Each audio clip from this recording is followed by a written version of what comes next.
Hi, all. I'm Tom Sawyer. Welcome to my kitchen.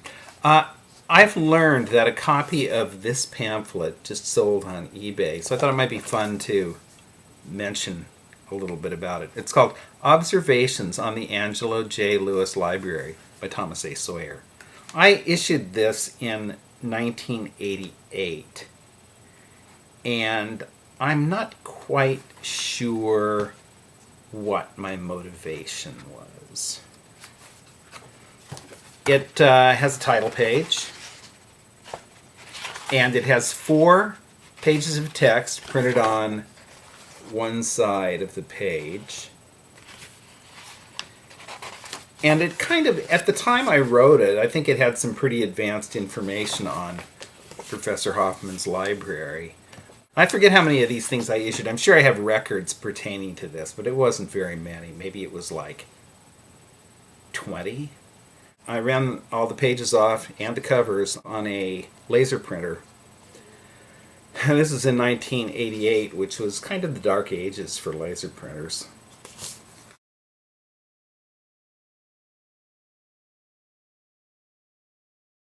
I was going through some of my mom's copies of my parents' copies of my books.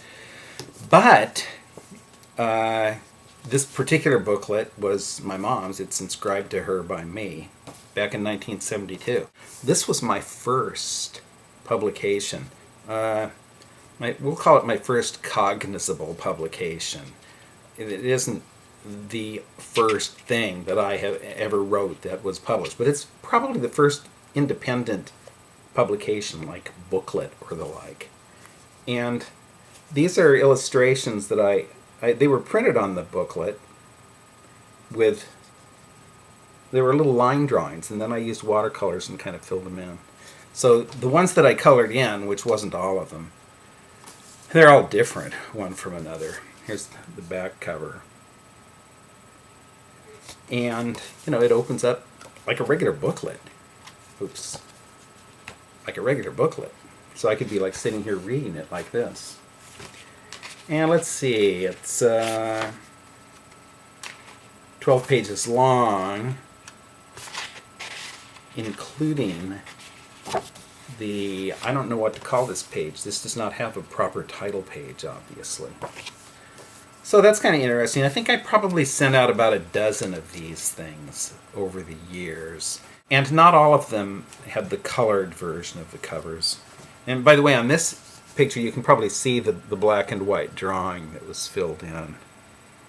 Blackened, off-white, beige, I don't know. So, yeah, I was thrilled with this when I issued it. I think I'll let that jet airplane fly by. Initially, I sent out about maybe a half a dozen copies. Overall, the booklet was, as I mentioned to John Bright, was a major ongoing source of stinging disappointment to me because of the reaction, the relatively slight reaction that it garnered.